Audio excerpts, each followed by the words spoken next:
क्या आपने कभी सोचा है जहाँ तापमान -30 डिग्री हो, ऑक्सीजन आदि हो और धरती बर्फ से ढकी हो, वहाँ बिजली बनाई जा सकती है। अब भारत वही कर रहा है। 14,000 फीट की ऊंचाई पर लद्दाख की बर्फीली जमीन के नीचे से ऐसी ऊर्जा निकालने वाला है जो ना रुकेगी, न थमेगी और ना ही प्रदूषण फैलाएगी। ये कहानी है पूगा वैली की, लद्दाख का एक दुर्गम, ठंडा और वीरान इलाका, लेकिन इसके नीचे छुपा है ऊर्जा का वो खजाना जिसे दुनिया जियोथर्मल एनर्जी कहती है। यहाँ की जमीन से गर्म पानी, स्टीम और गैसें निकलती हैं, जो इस बात का सबूत है कि धरती का अंदरूनी तापमान यहाँ बहुत ज्यादा है। ओएनजीसी की टीम ने यहाँ जो किया है वो किसी मिशन से कम नहीं। दुनिया की सबसे मुश्किल जियोलॉजिकल फॉर्मेशन में अनकंसोलिडेटेड हिमालयी चट्टानों के बीच बिना हेवी मशीनरी सपोर्ट और सिर्फ कुछ महीनों की सीजनल एक्सेस में यहाँ ओएनजीसी ने भारत का पहला जियोथर्मल वेल पूरा कर लिया है। ये पूरी तरह से भारत की अपनी तकनीक और इंजीनियरों की मेहनत से बना है, कोई विदेशी मदद नहीं। जियोथर्मल एनर्जी का सबसे बड़ा फायदा है 24/7 बिजली मिलती है,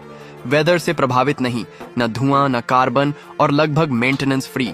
और ये सब कुछ एक ऐसे इलाके में होगा जहां आज भी कई गांवों में बिजली नहीं है। लद्दाख में अब डीजल जनरेटर का जमाना गया, अब आएगा पूगा पावर। दुनिया में जियोथर्मल टेक्नोलॉजी आज तक सिर्फ कुछ देशों तक सीमित थी, जैसे आइसलैंड, न्यूजीलैंड और यूएसए, लेकिन अब इस लिस्ट में शामिल हो रहा है भारत, और वो भी अपने दम पर। चाइना ने अभी तक ऐसी ऊंचाई पर जियोथर्मल पावर जनरेट करने की कोशिश नहीं की है। इसलिए ये प्रोजेक्ट सिर्फ बिजली नहीं बल्कि एक मैसेज है कि भारत अब किसी भी चुनौती को हरा सकता है, चाहे वो पर्यावरण की हो या भूगोल की। पूगा वैली अब सिर्फ एक भूभाग नहीं रहा, ये बन चुका है भारत के आत्मनिर्भर भविष्य का प्रतीक। Geothermal energy, continuous, carbon free, future ready, और भारत अब इस तकनीक में भी दुनिया को लीड करने जा रहा है। अगर आप चाहते हैं कि देश की ये तरक्की हर कोने तक पहुंचे तो इस वीडियो को शेयर कीजिए और सबको बताइए। फैक्ट टीवी 91 पर मिलती है आपको देश के विकास की वो तस्वीर जो कहीं और नहीं मिलती।